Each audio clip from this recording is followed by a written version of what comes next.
अस्सलामु अलैकुम।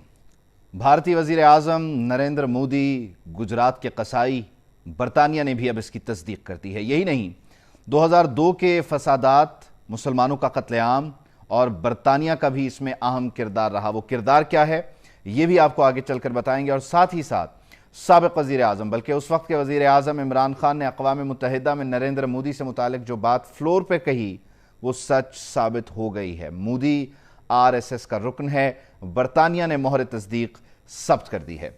बरतानवी नशरियाती इदारे BBC की जानिब से एक डॉक्यूमेंट्री एयर की जा रही है। मंगल को एक उसकी एपिसोड एयर हो चुकी है, जबकि दूसरी एपिसोड उसकी अगले मंगल को एयर हो जाएगी। और पूरी दुनिया में एक तूफ़ान है, एक हंगामा है और सवालात हैं कि जिनके जवाब तलाश करने की कोशिश हो रही है। ये डॉक्यूमेंट्री है क्या? इसका नाम बड़ा ही दिलचस्प है और इसका नाम रखा गया है द मोदी क्वेश्चन। अब ये डॉक्यूमेंट्री बताती क्या है, इसमें सूरत हाल है क्या, क्या किरदार हैं, क्या कहानी है, ये आपके साथ शेयर करते हैं। इस पे आपने याद रखना है कि इस डॉक्यूमेंट्री में वो कागजात इस डॉक्यूमेंट्री का हिस्सा हैं, इस डिजिटल डॉक्यूमेंट का हिस्सा हैं जो उस वक्त बरतानवी फॉरेन सेक्रेटरी जैक स्ट्रॉ ने एक तहकीकात ऑर्डर की थी अपने सफारत खाने के ज़रिए इंडिया में। ये तहकीकात कंडक्ट करवाई इन फसादात से मुताल्लिक़। तो बरतानवी सफारत खाना या बरतानवी फॉरेन ऑफिस किस नतीजे पर पहुँचे, इसमें वो होशरुबा तफसीलात हैं इस डॉक्यूमेंट्री में, जो कि अब दुनिया के सामने आ चुकी हैं। और इंडिया ने इस डॉक्यूमेंट्री को ब्लॉक कर दिया है। ये इंडिया में लोग देख नहीं सकते, सुन नहीं सकते। अगर सुनेंगे, देखेंगे तो उनमें शऊर आएगा, सवालों के जवाब मिलेंगे और आइंदा आने वाले इंतखाबात में मोदी के लिए ख़तरा होगा। ये डॉक्यूमेंट्री बताती क्या है, इसकी तफसील क्या है, वो आपके साथ रखते हैं। गोधरा ट्रेन हादसा 2002 का 27 फरवरी 2002 को, जिसमें तकरीबन 60 के करीब हिंदुओं को जला दिया गया था। हिंदू यात्री थे जिन्हें जला दिया गया। और उसके बाद फिर ये फसादात, गुजरात राइट्स के नाम से जिसे दुनिया भर में जाना जाता है, देखा जाता है, वो रोनुमा हुए। जिसके बाद इन 60 हिंदू यात्रियों के जलने के बाद भारत में जो RSS नज़रिया है, जो हिंदू सुप्रीमेसी का नज़रिया है, जो ये कहते हैं कि सिर्फ हम और हम, हमारे अलावा कोई नहीं, उन्होंने नफ़रत की हवा को यहाँ पर भड़काया। यहाँ पर जो चिंगारियाँ थीं उन्हें आग में तब्दील किया और मुसलमानों के गिर्द घेरा तंग किया। और तकरीबन इन फसादात के नतीजे में 1000 इंसान, बर्रे सगीर के 1000 इंसान, हिंदुस्तान के 1000 लोग, 1000 शहरी इस खूनी खेल का शिकार हुए और उन्हें हमेशा के लिए सुला दिया गया। और उनका कसूर क्या था ये आज तक किसी को मालूम नहीं है, क्योंकि इन तमाम मामलात की जो तहकीकात थीं उसमें कोई सबूत ही नहीं मिले। यानी कि ना मोदी ने आज तक माफ़ी मांगी, ना ही बाकायदा तौर पर, बाज़ाब्ता तौर पर उनके जो कारिंदे थे गुजरात में जो उनकी मदद मुआवनत कर रहे थे, उन्होंने माफ़ी मांगी।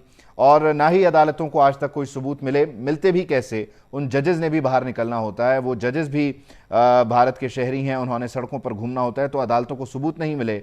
पुलिस वाले या दीगर जो एजेंसीज़ हैं उन्हें इस सिलसिले में कोई सच ना मिल सका। और मोदी आज भारत पर मुसल्लत है, न सिर्फ भारत पर मुसल्लत है बल्कि इस पूरे खित्ते पर मुसल्लत है। और उसकी जो चौधराहट का ख्वाब है उसकी वजह से हज़ारों इंसानों की ज़िंदगियाँ जो हैं वो हमेशा ख़तरे से दो चार बज़ाहिर नज़र आती हैं। 2013 में एक क्लीन चिट भी मिल गई जनाब मोदी को। वो ये कि 2013 में सुप्रीम कोर्ट ऑफ इंडिया ने सबूतों की अदम मौजूदगी पर इस केस को ख़त्म कर दिया। यानी जो कोई एक दो लोग पैरवी करना भी चाह रहे थे इस मामले की, उन्हें भी चुप करवा दिया गया। और मोदी के खिलाफ कोई सबूत नहीं मिले तो सुप्रीम कोर्ट ऑफ इंडिया ने कहा कि जी ये केस अब ख़त्म होता है, नल एंड वॉइड है, तो इसे अब बंद कर दिया जाए। बहरहाल बरतानवी जो रिपोर्ट है जिसके बारे में मैं आपको बता रहा हूँ, जो फॉरेन सेक्रेटरी हैं जैक स्ट्रॉ, ये 2001 से लेकर 2006 तक जो टोनी ब्लेयर की हुकूमत थी उसमें एज अ फॉरेन सेक्रेटरी इन्होंने काम किया। और 2002 में जब ये फसादात हुए तो कोई भी दुनिया का बड़ा मुल्क जिसने दीगर ममालिक में असर रसूख रखना होता है, जिसने ये तय करना होता है कि उसके मामलात किस तरह से चलेंगे या आइंदा के लिए क्या हिकमत अमली हो सकती है, तो वो एक खुफिया इन्वेस्टिगेशंस कंडक्ट करता है बड़े वाक़यात की। रिपोर्ट में क्या पता चला जी? रिपोर्ट ये बताती है, खुफिया रिपोर्ट थी, अब तक BBC ने अपनी इस डॉक्यूमेंट्री में इसे पब्लिक किया है। ये बड़ा अहम है। इससे यह पता चलता है कि बरतानिया को आज नहीं बल्कि 2002 से मालूम है کہ گجرات میں کیا ہوا، لیکن دنیا کے اس مہذب ملک نے جہاں پر انسانی حقوق کی بڑی قدر و منزلت ہے، اس نے ہزار انسانوں کے قتل عام کو کسی صورت پبلک نہیں کیا اور اس کے کرداروں کو بے نقاب نہیں کیا۔ رپورٹ کیا بتا رہی ہے؟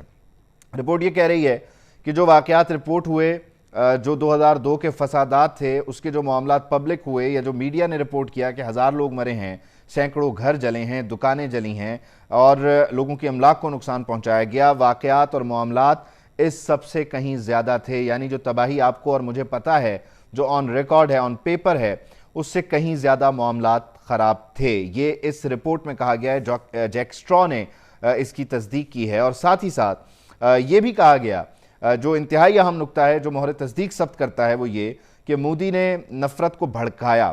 گودرا ٹرین حادثہ جو تھا، اس کے کرداروں کا نہ صرف مودی کو بلکہ ان کی کابینہ کو، ان کی حکومتی مشینری کو علم تھا، بلکہ اس کے بعد کا جو گریٹر پلان تھا اس کا علم ہونے کے باوجود مودی نے کسی صورت اس پلان کو روکا نہیں، بلکہ جب یہ فسادات شروع ہو گئے، لوگوں کا قتل عام ہو رہا تھا، تب مودی نے انتظامیہ کو روکا۔ اپنی جو مشینری تھی حکومتی، کیونکہ مودی اس وقت وزیر اعلیٰ تھے گجرات کے، تو انہوں نے حکومتی مشینری کو کام کرنے سے روک دیا اور انہیں بولا کہ جو ہو رہا ہے اسے ہونے دیا جائے، اور پولیس سمیت تمام انتظامیہ کو بیک فٹ پر جانے کو کہہ دیا۔